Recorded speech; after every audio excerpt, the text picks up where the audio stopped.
Assalamualaikum warahmatullahi wabarakatuh. Kita kembali dalam bahasan mengenai penerapan e-learning dalam aplikasi Moodle. Pada pertemuan kali ini kita akan membahas bagaimana mengelola kelas dan user di setiap kelasnya pada aplikasi Moodle. Salah satu stakeholder dari pembelajaran atau learning itu adalah adanya user. User di sini adalah guru, siswa, dan adanya komunitas dalam konteks kelas. Jadi, kalau sebuah sistem e-learning tanpa adanya user sebagai guru dan siswa, tentunya ini tidak dikatakan sebuah e-learning. Maka, pada pertemuan kali ini kita akan coba memanajemen bagaimana kita menginputkan data guru, data siswa, dan juga bagaimana cara mengolah kelas seperti kita pernah membahas di sebelumnya pada sistem-sistem e-learning yang lain.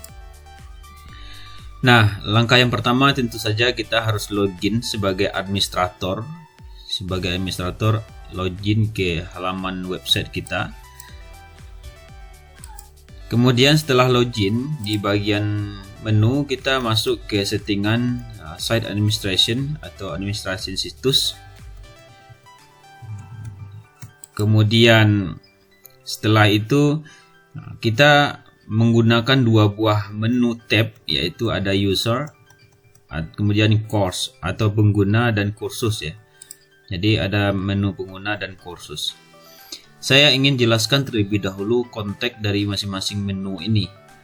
Untuk menu pengguna, ini adalah menu settingan bagaimana kita bisa mengelola dan memanajemen seluruh akun-akun yang ada di sistem.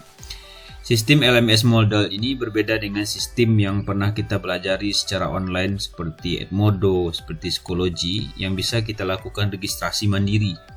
Tetapi kalau dengan sistem LMS Moodle itu kita sebagai administrator bertanggung jawab penuh terhadap proses penginputan data user, apakah siswa maupun guru. Jadi admin yang memasukkan datanya dan tamu ya itu tidak bisa mendaftar secara sendiri. Maka di sini ada menu pengguna. Kemudian menu pengguna ini tentu akan berelasi nanti berhubungan dengan menu kursus atau course ini.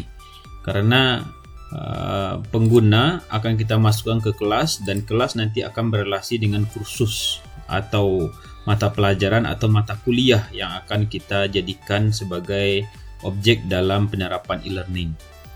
Nah, kita masuk ke bagian kursus dulu karena di kolom pengguna ini ada data yang berelasi nanti, terutama di bidang kelompok pengguna gitu. Nah, di bagian kursus kita ada menu pengelolaan kursus ya. Jadi kursus ini mata kuliahnya, kemudian manajemen mata kuliahnya sampai nanti berelasi dengan siapa saja yang bisa mengambil mata kuliah ini dilakukan dan disetting oleh administrator. Nah, untuk settingan user pengguna di kolom kursus ini kita membidik sebuah menu namanya tambah sebuah kategori atau new categories ya. Ini kita klik di sini, ada tambah sebuah kategori. Nah, kategori ini adalah pengelompokan untuk jenis-jenis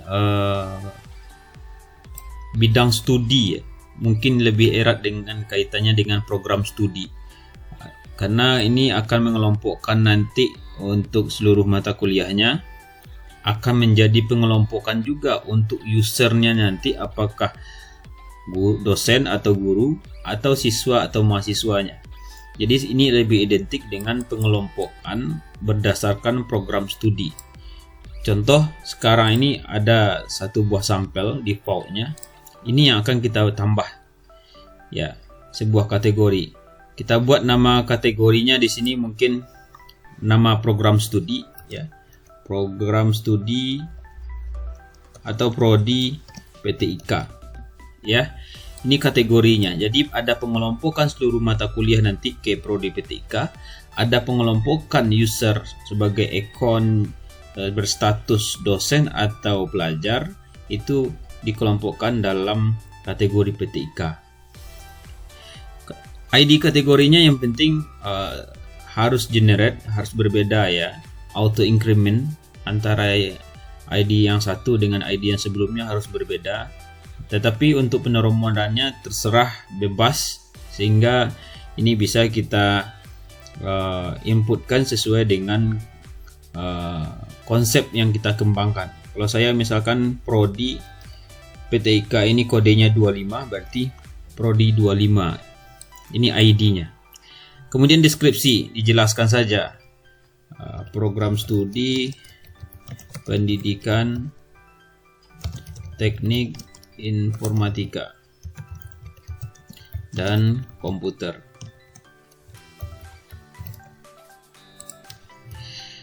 Nah, jika ini sudah, kita klik ya button buat kategori atau add ya. Kita klik, maka sini sudah ada satu kategori yang sudah kita buat, prodi PTIK. Ini menjadi kategori puncak ya. Jadi kategori puncak ini adalah dia adalah menjadi kategori induk. Nanti kalau kita buat kategori baru bisa menginduk lagi ke sini juga bisa. Kemudian ada kategori yang default. Settingan kategori ini bisa kita tutup ya, kita hidden, kita sembunyikan. Kalau kita sembunyikan maka dia otomatis di sini juga akan hilang nanti. Kemudian ini prodi PTIK. Ya, ini ada settingannya. Settingan kelas, settingan perizinan segala macamnya, ini yang akan kita setting nanti ketika sudah masuk kepada materi tentang kursus atau mata kuliah, bagaimana memanajemen mata kuliah. Mungkin kita tambah ya satu prodi lagi, misalkan prodi pendidikan agama Islam. Kita klik tambah baru. Nah, posisinya di sini kita pilih dia tetap sebagai puncak. Ya. Tidak sebagai PTIK, karena prodi PAI itu selevel dengan PTIK. Kalau nanti di atasnya YIN, baru kita buat prodinya, kita puncaknya itu adalah YIN atau fakultas terbiah. Nah, sekarang ini tetap dia sebagai puncak. Kemudian prodinya itu adalah prodi PAI S1 misal. Kemudian ID prodinya kita ingat harus berbeda, berarti prodi 21. Ya. Kali sini dibuat program studi pendidikan ya. Pendidikan agama Islam S1. Kita add lagi. Nah, ini sudah ya. Sudah kelihatan ada beberapa prodi di sini. Ini bisa Anda lengkapi sesuai dengan data kelas atau data yang Anda dapatkan dari sekolah yang sudah kita instruksikan. Di alma mater Anda bisa Anda tambahkan kelas 12, 11 atau kelas 10, ini sesuai dengan kebutuhan nanti. Kemudian kita kembali kepada menu administrator. Jadi menu dari administrasi situs ini, kita kembali ke sini. Kita fokus kepada bidang pengguna. Nah, di pengguna ini ada dua yang perlu kita rujuk. Yang pertama kohort, kemudian manajemen pengguna atau tambah pengguna. Kalau sekarang penggunanya belum ada, coba kita klik manajemen pengguna. Ini belum ada penggunanya di sini. Lihat daftar pengguna, masih kosong ya. Ini masih admin, Nah, sekarang kita akan masuk ke pembuatan kohort. Kohort ini adalah kelas ya. Ini bahasanya kohort ini adalah kelas. Jadi sebelum kita buat memasukkan data siswa atau mahasiswa, maka tugas kita itu adalah membuat kohort kelas. Jadi sudah kita buat kelas, baru kita nanti import atau kita input data siswa atau mahasiswa. Sekarang kita klik kohort. Nah, di bagian kohort di sini akan kelihatan kalau kohortnya sudah ada. Sekarang masih kosong, belum ada datanya. Nah, kalau kita mau input cohort ini, data kelas ini satu persatu itu bisa. Ya, satu persatu kita input di sini, kita ketik seperti hal yang tadi itu bisa. Tapi kalau Anda mengelola sebuah situs LMS yang sudah memiliki data yang cukup banyak dalam sebuah program studi, dalam sebuah sekolah yang kelasnya cukup banyak, itu kita kewalahan dalam proses input ini. Nah, ada solusi lain, yaitu kita bisa mengunggah atau mengupload cohort dalam format yang telah kita sediakan. Nah, ini saya sudah menyediakan form template. Nanti silakan Anda download di deskripsi video. Linknya sudah saya sediakan. Nah, di sini saya menyediakan beberapa kolom dalam sebuah tabel. Itu kolom ini sudah default ya. Sudah default bawaan atau settingan yang sudah sesuai dengan format unggahan berkas ya, file ini. Nah, untuk upload cohort atau kelas ya, datanya upload cohort atau kelas ini kita sudah sesuaikan format. Ada kolom dari database itu namanya name, kemudian cohort ID, kemudian deskripsi ya. Ini name ini nama kelas apa. Misalkan saya sekarang mengajar mata kuliah e-learning, ada 4 lokal, dari lokal A sampai lokal D. Ini saya buat namanya ya. Kemudian ini adalah ID-nya ya. Saya sarankan ID ini tidak pakai spasi ya, seperti ini. ID itu kita gunakan tanpa spasi. Kita hilangkan spasinya. Oke.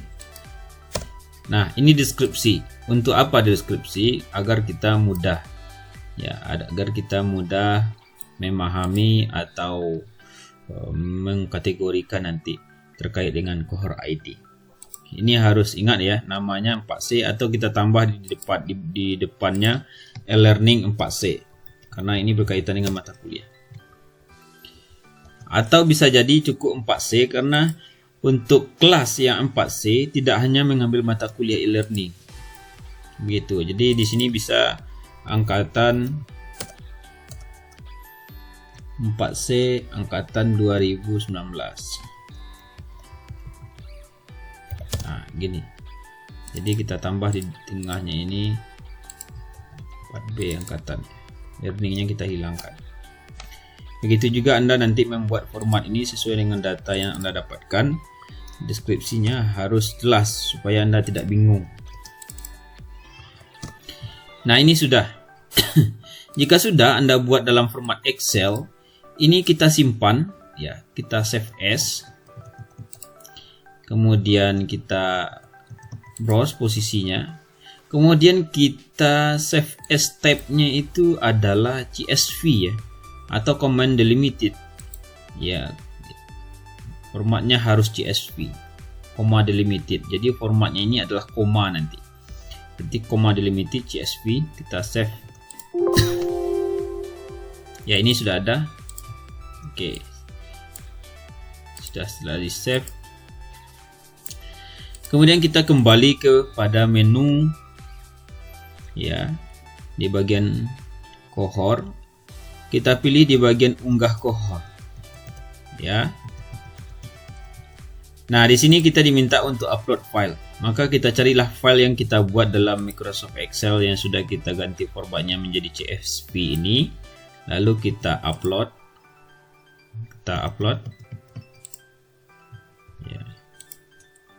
Ya, ini filenya, jangan sampai salah. Oke. Ya, ini sudah. Kemudian kita unggah. Berarti ini sudah masuk di sini ya, sudah ada di sini. Nah, di bagian CSV delimitednya tadi kita menggunakan comma delimited. Maka kita cari di sini adalah comma delimited. Hati-hati dalam penggunaan CSV delimiternya ya. Kita menggunakan tadi adalah comma delimited. Pembatasnya itu adalah koma. Ya, ini bawaan sistem saja. Nah, ini konteks bawaannya kemana? Ini kan data kelas untuk PTIK. Ya, ini bisa kita bawa masuk ke prodi PTIK. Ya. Jika sudah, kita klik petinjau. Nah, ini sudah masuk ya. Sudah masuk di sini petinjaunya. Ini adalah data yang kita inputkan tadi. Setelah itu kita klik unggah kohort. Ini kita lanjut. Nah, di sini sudah masuk ya. Di sini sudah masuk data kohort.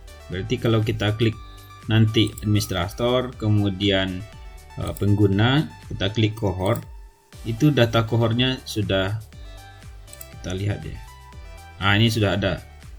Data semua kohortnya sudah ada. Kenapa belum ada data kohort sistem? Ini akan berelasi nanti dengan data proses pembelajaran dan juga data siswa atau mahasiswa. Sekarang posisinya baru di sini. Jadi posisi kohort itu sekarang ada di Prodi PTIK karena ini angkatan 2019. Kalau kita mau mengubah, tinggal klik ini ya, kita klik setting. Nah, langkah yang kedua ya, ini baru kelas. Kita masuk kepada proses penambahan pengguna untuk manajemen user sebagai dosen, guru, atau siswa. Ya. Nah, sekarang kita klik di manajemen pengguna di sini ya. Ini konsep manajemen saja. Kemudian kita bisa menggunakan menu tambah pengguna. Untuk karena penggunanya belum ada, masih admin, kita klik tambah pengguna. Nah, kalau di sini penggunanya itu kita tambah manual. Bayangkan satu lokal itu ada 30 pengguna, itu diinput manual di sini. Ya, maka membutuhkan waktu yang cukup lama gitu. Jadi aktivasinya juga manual dan segala macamnya, ya. Maka kita berinisiasi bagaimana kita bisa mengupload data pengguna manual. Secara manual kolektif ya, tanpa diinput satu-satu di sini. Nah, caranya di sini kita lihat di bagian ini ada upload user atau upload pengguna. Kita klik di sini ya, pengguna. Di sini ada format CSV-nya, tinggal kita download lalu kita sesuaikan. Coba kita buka di sini, kita download ya. Nah, ini formatnya sudah ada. Ya, ada format tabel, kemudian ada format bagaimana penulisannya. Nah, ini formatnya ada username, first name, last name, email. Jadi username ini biasanya kita gunakan adalah ID generate dalam sebuah penerapan user. Contoh, kalau mahasiswa, ID-nya itu adalah nomor induk mahasiswa. Maka kita jadikan username loginnya nanti adalah ID mahasiswa. Student, kemudian first name, kemudian last name. Saya juga telah menyediakan template ini, nanti Anda bisa contoh, download sebagai sampel. Ini di bagian kelas, contohnya kelas 4A ya. Nah, di sini saya menambahkan satu kolom lagi yaitu password. Kalau tadi first name, last name, password, username, email.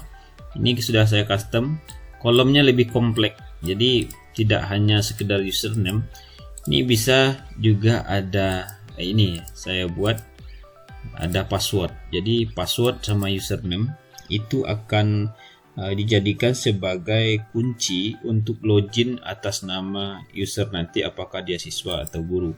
Misalkan ini mahasiswa Maisa Rahmatika, username-nya adalah NIM-nya, password juga NIM. Nanti ketika sudah login masuk ya ke sistem atas nama Maisa ini, maka dia akan diminta pertama sekali itu untuk mereset password.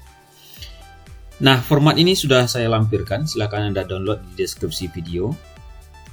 Ya, yang penting ketika disimpan di save as, pastikan formatnya dalam bentuk CSV atau command limited. Ya, sudah selesai. Ya, kemudian kita coba upload. Ya, berarti menunya tadi adalah pengguna, account, kemudian upload pengguna.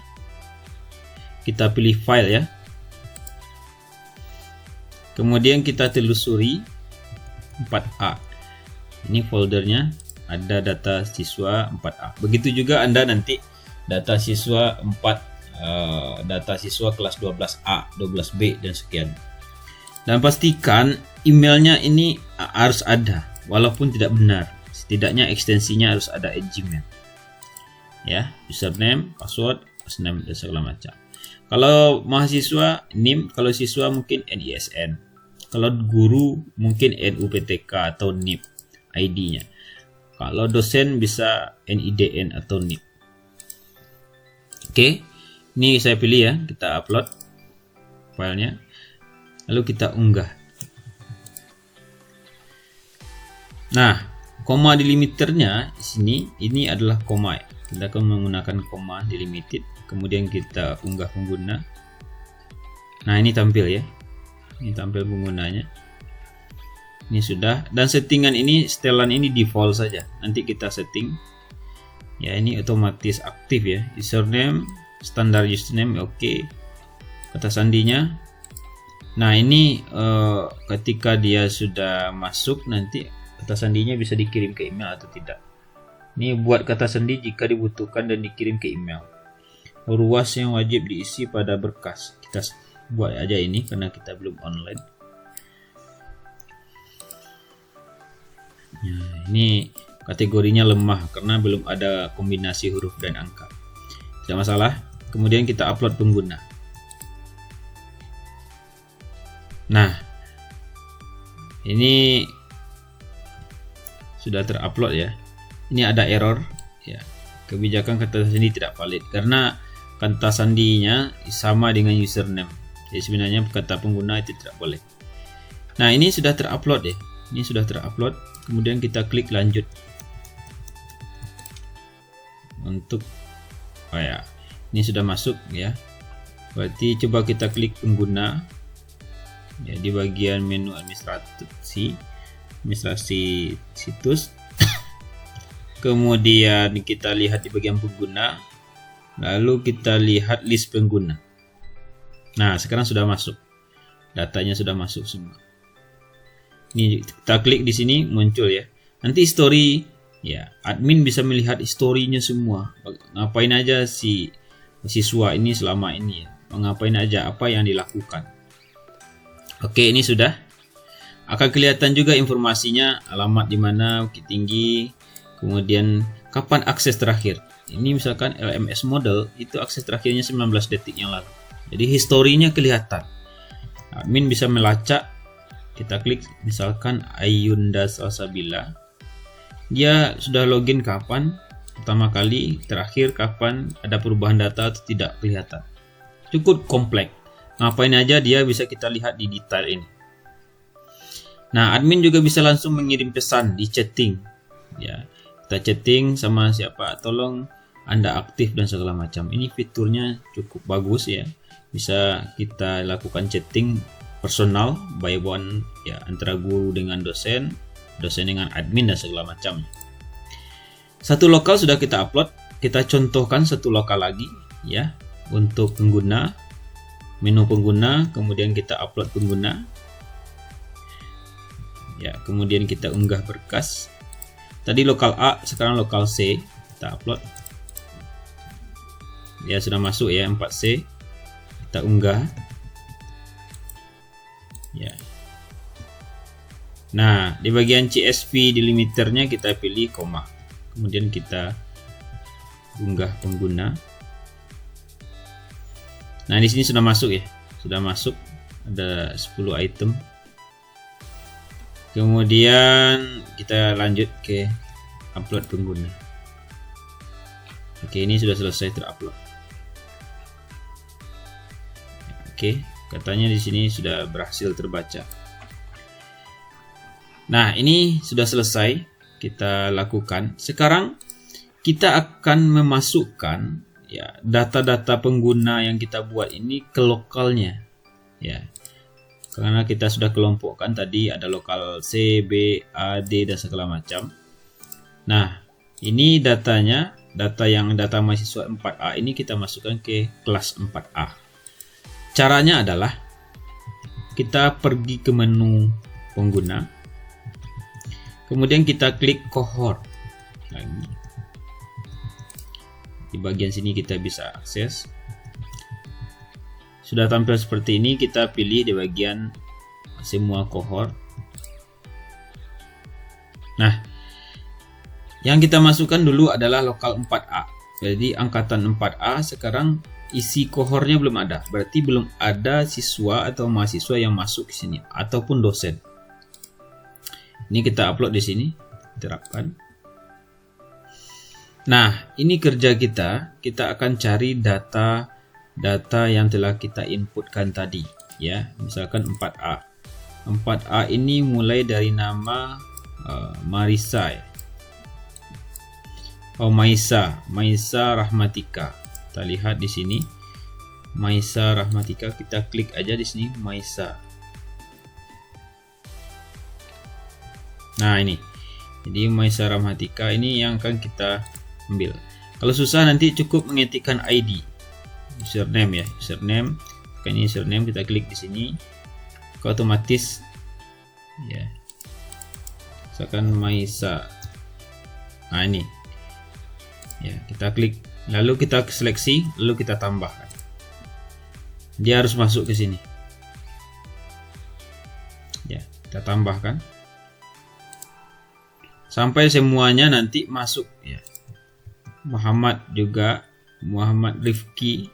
Ini kita ambil namanya. Nanti otomatis tambahkan lagi. Supaya dia nanti masuk ke kelas yang kita tentukan. Dimas, tambahkan lagi. Bisa saja satu siswa ini akan masuk ke kelas-kelas yang lain. Bisa, contohnya dia mengulang mata kuliah. Kita tinggal tarik saja datanya. Ya, kita asumsikan ini semuanya sudah oke, ya. Faris Iswandi misalkan, ini sudah oke semuanya. Tambahkan. Nah, ini kita lihat. Oke, kita kembali ke cohort. Nah, ini sudah ada 4 orang di sini. Ya, 4 orang di sini adalah 4 orang siswa yang sudah bergabung di sini. Oke. Ya, 4 orang siswa yang sudah bergabung. Kalau untuk data guru atau dosen, formatnya sama, ya, seperti format kelas ini, nama, username, dan segala macam. Contoh, saya upload, ya, sebagai dosen atau sebagai guru, kita tambah upload pengguna. Kita cari filenya, misalkan saya punya data dosen ini. Formatnya sama dengan format yang kita buat untuk data user. Nah, ini sudah ada formatnya. Kita upload, lalu kita unggah. Ini jangan lupa kita menggunakan koma. Nah, ini sudah, ya, passwordnya misalkan nama saya. Nah, tolong diperhatikan ketika misalkan dalam sebuah kelas itu atau sebuah data siswa atau data mahasiswa, ketika namanya satu suku kata, ya, satu suku kata, misalkan namanya Akmal, maka di bagian first name dibuat Akmal, di bagian last name juga dibuat Akmal. Jadi tidak boleh ini datanya kosong, ini tidak boleh kosong. Oke. Kalau namanya lebih dari 2 suku kata, maka first name itu adalah kata pertama dan last name itu adalah kata berikutnya. Itu.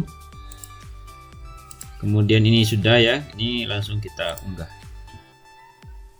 Nah, ini sudah data untuk dosen.